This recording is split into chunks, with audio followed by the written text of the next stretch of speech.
Soyez les bienvenus si vous nous rejoignez sur NIOAD Info pour un nouveau numéro de l'invité au Togo. Abdelaziz Goma, incarcéré depuis 2018 à la prison civile de Lomé, a annoncé entamer une grève de la faim illimitée.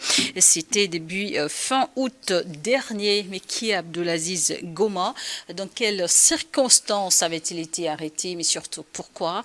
On aborde ces éléments dans cette émission avec notre invité. Il est analyste politique. Sana Sadoitou, bonjour et bienvenue. Bonjour Charlotte et bonjour à tout le monde. Merci d'avoir accepté notre invitation. Alors, Moi. l'affaire Abdelaziz Goma, que faut-il savoir? Non, en réalité, M. Aziz Goma avait été arrêté dans la foulée des événements d'août 2017 avec le PNP. Et il faut dire que c'est un citoyen irlandais d'origine togolaise, mais qui malheureusement s'est retrouvé au cœur d'une affaire insurrectionnelle où il s'est associé avec des individus avec pour but, n'est-ce pas, de déstabiliser les institutions de la République, des individus qui projetaient de commettre des actes, n'est-ce pas, qui sont attentatoires à la sûreté de l'État. Voilà, donc naturellement les services de sécurité et de renseignement ont fait leur travail, ce qui a abouti à son arrestation et à celui de ses 14 autres complices. Et incarcéré donc depuis 2018 à ce jour. Et que sait-on exactement? Est-ce qu'il a eu droit à un procès dans cette affaire? Non, vous remarquerez que si de son arrestation en fin 2018, ce n'est qu'en février 2025 qu'il a été présenté aux assises, c'est parce que ses avocats, ses conseils ont retardé la procédure. Ils ont utilisé du dilatoire en jouant à chaque fois sur des multiples reports, ce qui a fait que la procédure a été retardée, mais finalement, il a été régulièrement présenté devant la cour d'assises. Ses conseils ont défendu son cas. Et la justice togolaise a tranché en respect de ses lois et en harmonie avec les standards internationaux auxquels le Togo a librement souscrit. Et quels ont été les chefs d'accusation retenus contre lui? Association de malfaiteurs et tentative de déstabilisation, je crois, c'est quelque chose comme ça. Le terme juridique précis m'échappe, mais association de malfaiteurs et atteinte à la sûreté de l'État, je crois. Alors, dans cette émission, vous intervenez en tant qu'analyste politique et dans cette affaire. Aujourd'hui, il a annoncé, je le disais en début d'émission, depuis fin août, entamer une grève de la faim. Et comment interprétez-vous cette action qu'il a entamée? Ok, en fait, c'est complot contre la sûreté de l'État et association de malfaiteurs, je voulais dire. Oui, donc en réalité, il entame une grève de la faim parce qu'il souhaite être libéré pour raison de santé.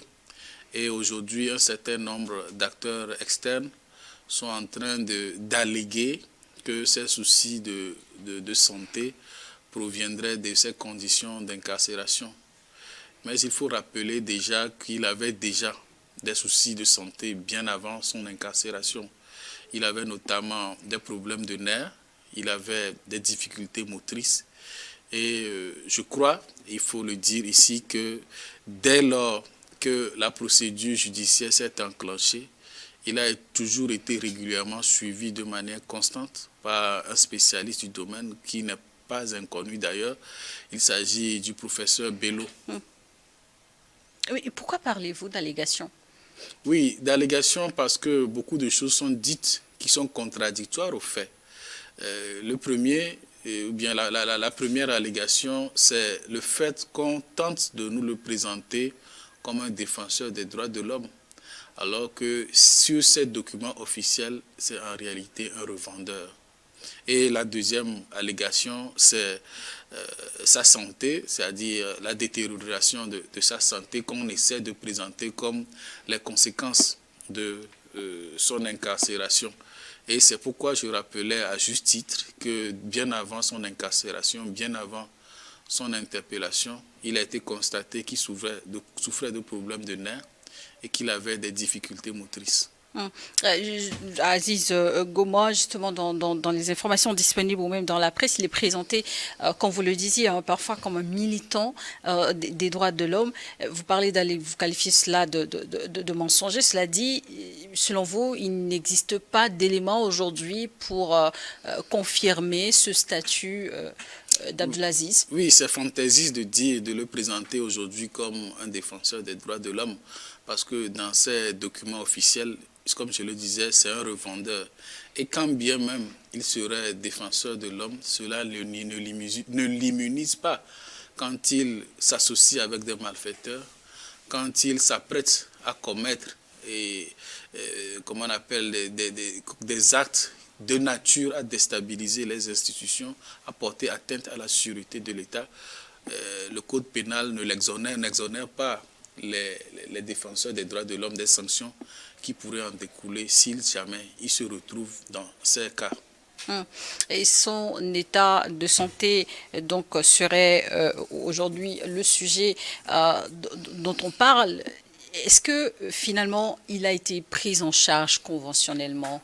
Non, comme je le disais, dès le début de son incarcération, il a été régulièrement suivi. Une assistance médicale lui a été apportée. Récemment, on lui a permis de se rendre à la clinique Biaza pour des examens approfondis. Et comme vous le savez, la clinique Biaza... C'est l'une des cliniques réputées voilà, c'est du l'une Togo. des meilleures cliniques réputées. Aujourd'hui, je pense que la stratégie, c'est de faire le boucan autour de sa santé, parce qu'il vient d'être condamné à 10 ans de prison ferme. Et donc l'idée, c'est de créer des conditions pour justifier d'une évacuation sanitaire à l'extérieur, dans son pays d'origine, bon, en Irlande, pour échapper, n'est-ce pas, aux sanctions qu'il doit, n'est-ce pas, assumer. Parce qu'il a posé des actes en responsable. Et quand on s'amuse à vouloir porter atteinte à un régime, quand on veut déstabiliser les institutions d'un pays, qu'on s'associe avec des malfaiteurs, ils étaient 14, je le dis. Donc, il faut s'attendre à ce que la rigueur de la loi vous soit appliquée. Et donc, c'est connu de tous qu'une fois les prisonniers, une fois les personnes sont incarcérées, l'argument qui revient le plus souvent, c'est des raisons de santé pour justifier la libération. Mais je vous rappelle quand même qu'en août, si je ne me trompe pas, il y a la liberté conditionnelle provisoire qui lui a été proposée, mais l'individu, c'est lui-même qui a refusé. Et donc, quand vous-même, vous refusez une porte de sortie qui pouvait vous permettre de mieux vous occuper de votre santé, je ne sais pas pourquoi on revient quelques jours après pour jouer sur, comment on appelle, jouer sur l'émotion des gens. Je pense aujourd'hui que la stratégie de M. Aziz Goma, puisque celle du dilatoire qui s'est constatée tout au long de la procédure n'a pas abouti, aujourd'hui, l'autre astuce ou bien l'autre subterfuge qu'on essaie de trouver, c'est ces raisons, c'est ce problème de santé. Vous soulignez justement que M. Abdelaziz Goma aurait des antécédents sanitaires. Il a donc effectué une visite médicale à la clinique Biassa il y a cela quelques jours. Mais à l'heure actuelle, que sait-on de son état de santé? Comment va-t-il? Non, le 18 avril et le 2 août 2024, il faut aussi le rappeler, il a été, la CNDH lui a rendu visite, notamment sur ses conditions de santé, et les rapports qu'ils ont produits sont disponibles.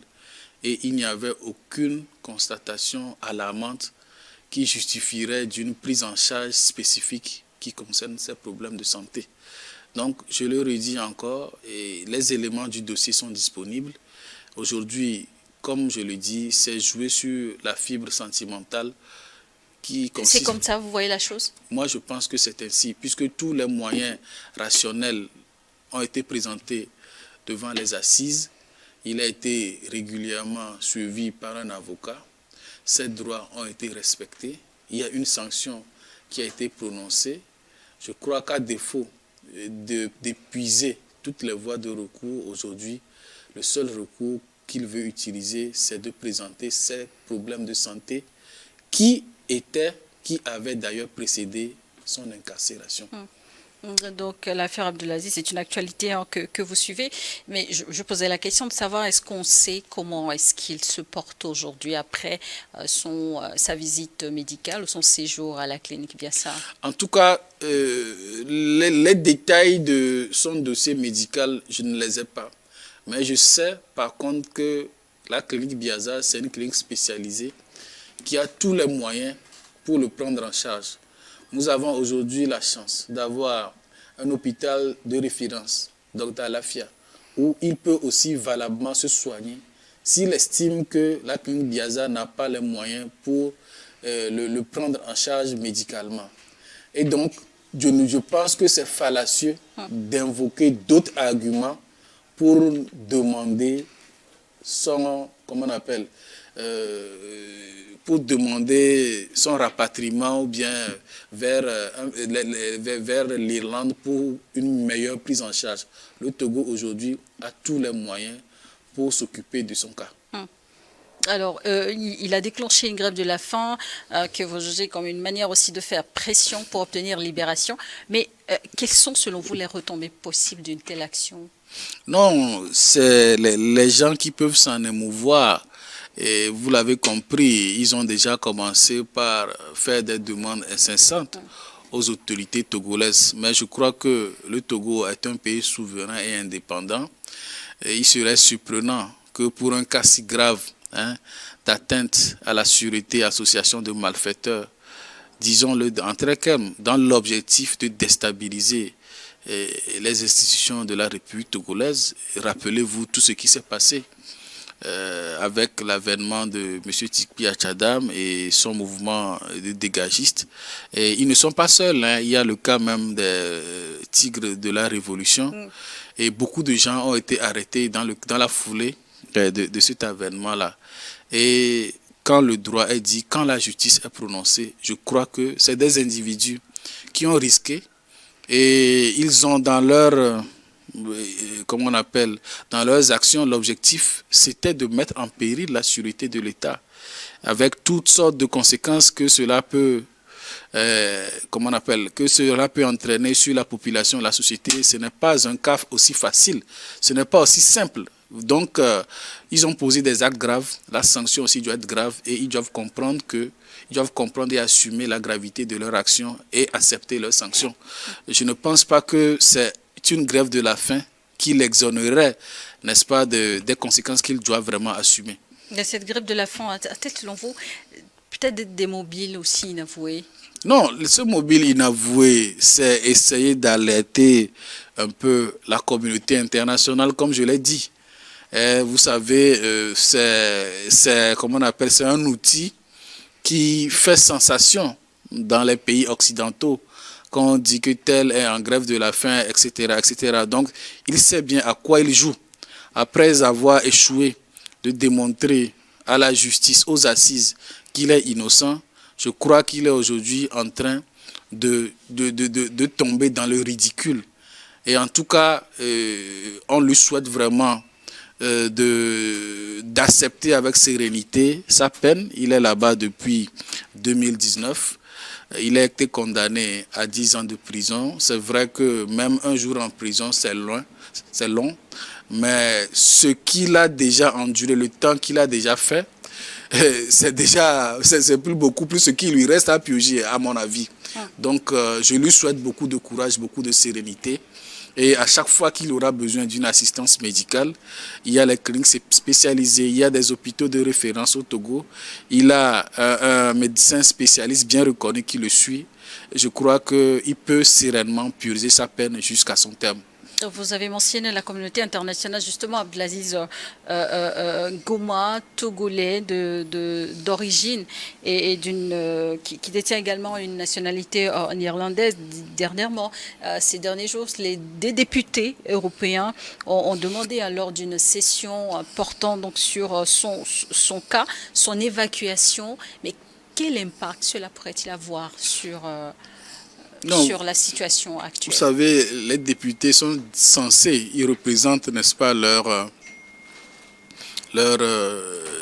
compatriotes. Et je pense qu'ils sont dans leur rôle de défendre les intérêts des citoyens européens.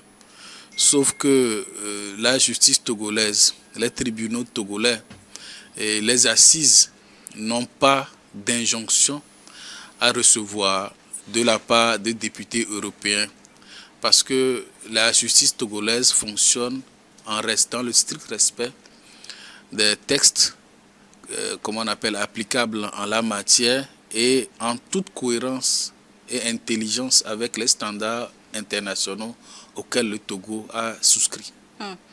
Mais quel conseil donnerez-vous à M.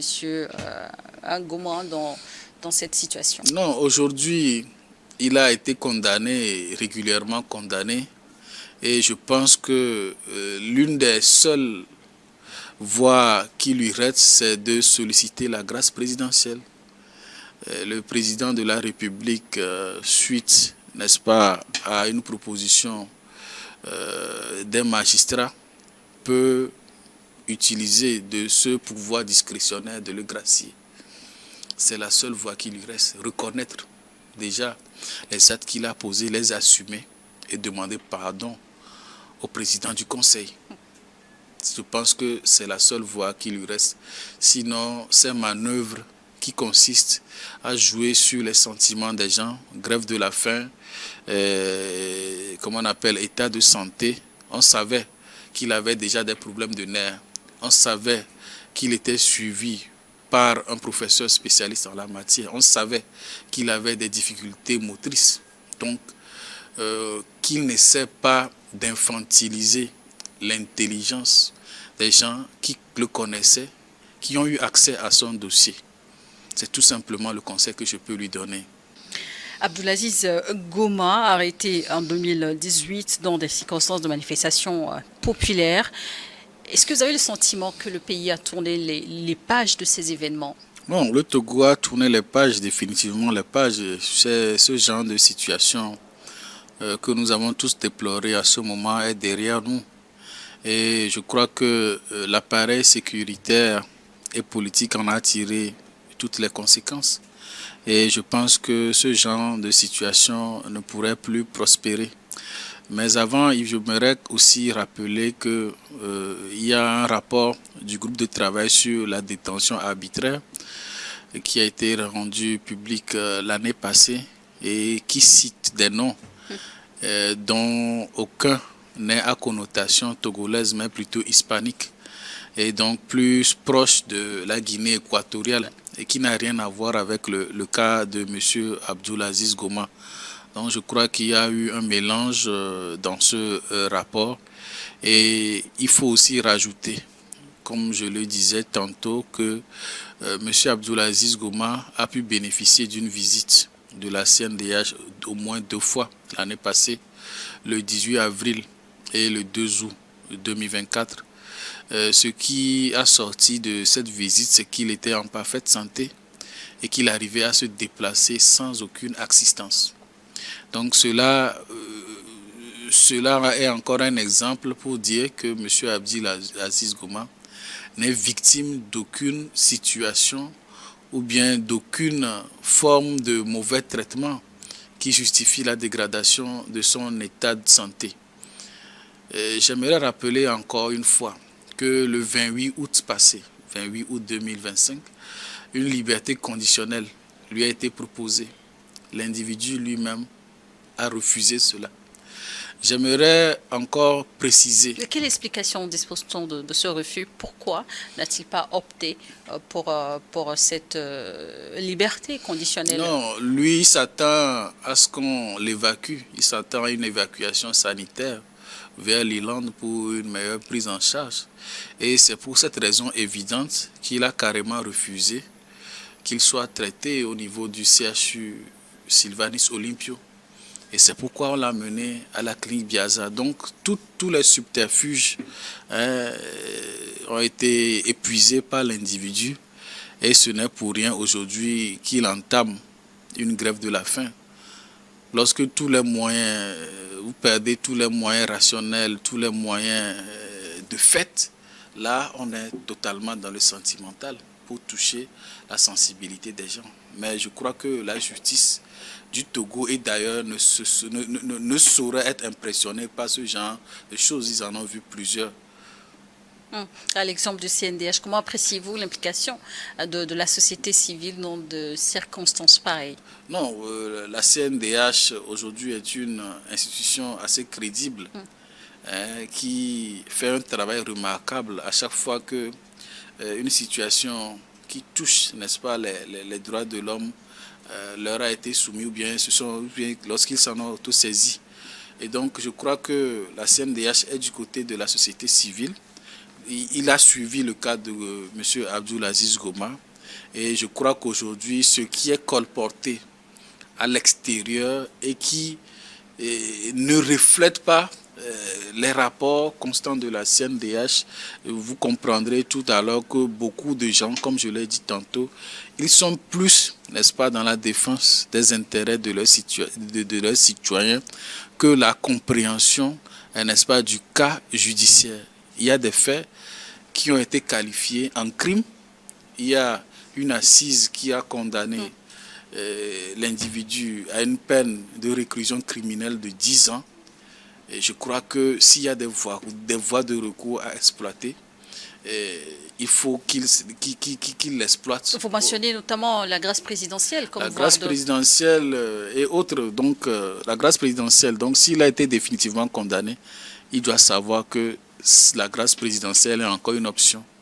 Et je pense que pour bénéficier, il doit faire profil bas, reconnaître ce qu'il a commis de mal comme crime et demander à ce que le chef de l'État, le président du Conseil plutôt, lui accorde cette grâce-là dans les conditions prévues par la loi.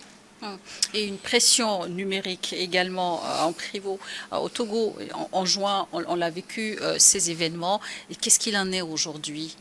Vous parlez des citoyens togolais à l'extérieur qui appellent, n'est-ce pas, aux manifestations sauvages. Non, moi je pense que ce sont des individus qui manquent suffisamment de courage. Courage parce qu'on sait ce que l'on risque comme sanction lorsque l'on s'amuse à participer à des manifestations non conformes aux prescriptions légales, parce que ça, quand bien même les manifestations sont sous le régime déclaratif, il y a des formalités qu'il faut respecter. Ces formalités n'ont jamais été respectées quand il s'agit de tout ce qu'ils ont organisé jusqu'alors. Et pire encore, lorsque l'on appelle à ce que des violences et voies de fait soient commises au cours de ces manifestations. Lorsqu'on appelle, par exemple, à brûler là où nous sommes, le siège de Niwa TV, et que vous vous amusez à vous retrouver dans ce genre de cortège, vous imaginez ce que vous risquez. Et ce n'est pas parce qu'ils n'ont pas essayé d'utiliser les armes blanches et autres, mais c'est parce que nos forces de défense et de sécurité ont toujours été à la hauteur de manière professionnelle pour assurer la sécurité de nous tous et la stabilité du Togo. Et à ce titre, on leur rendra hommage pour leur sens du devoir et du patriotisme. Au lendemain de ces événements, comment jugez-vous le climat social actuel au Togo? Non, vous savez, moi, lorsque vous vous amusez à consulter ma page TikTok, à chaque fois qu'il y a ce genre de manifestation, j'essaie de faire le tour de la ville de Lomé. J'essaie de parcourir les principaux centres commerciaux. Les vidéos sont toujours disponibles sur ma page. Et je suis quand même surpris quand un certain individu qui aime se présenter comme l'un de vos collègues raconte que aux récentes manifestations du 30 août, les boutiques étaient fermées à Sigamé. La vidéo, quand je parcourais à Sigamé, est là. Et vous verrez que les Togolais, ils sont passés à autre chose depuis plusieurs années. Les Togolais, ils souhaitent que certes leurs conditions sociales de vie soient améliorées.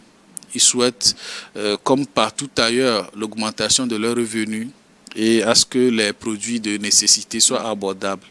L'accès aux soins, qui d'ailleurs aujourd'hui est assuré par l'assurance maladie universelle, qui bientôt va permettre de couvrir près de 80% de la population. Donc l'objectif, c'est de pouvoir couvrir la totalité de la population. Donc sur le plan de la santé, beaucoup de choses sont faites.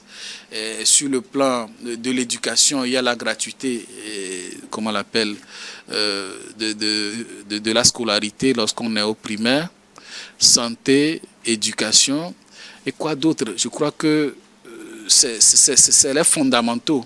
C'est les fondamentaux d'un pays développé.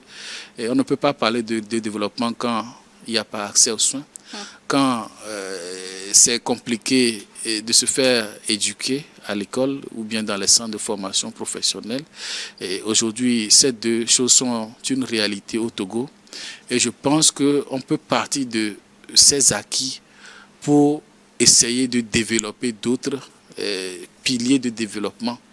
Et je ne pense pas que les Togolais sont les plus malheureux au monde. Certes, il y a des défis, il y a des ratés, il y a des solutions partielles qui sont apportées, mais je ne pense pas que la violence soit une solution, puisque la violence elle-même, elle crée plus de problèmes que de solutions. Je ne pense pas non plus que c'est en voulant des solutions qu'on va commencer par se créer des problèmes. Vous sensibilisez régulièrement également via vos canaux digitaux. Quel est l'objectif pour vous? Pourquoi c'est si important de sensibiliser sur des thématiques précises? Non, c'est important dans la mesure où aujourd'hui les réseaux sociaux sont malheureusement le principal moyen d'information de beaucoup de gens. Et vous verrez que des individus peu scrupuleux ont pris l'assaut de ces canaux. Et il est très important pour nous d'être présents sur ces canaux pour aussi faire porter nos voix, pour essayer de déconstruire les contes vérités et les fake news avec tout le cortège de discours nauséeux qui est véhiculé, alimenté à des fins inavouées. Merci d'être passé sur ce plateau. Sana Sadoïtsou vous rappelle donc pour nos téléspectateurs que vous êtes analyste politique. C'est moi, merci beaucoup. Merci Charlotte. à vous également de nous avoir suivis dans l'invité du jour.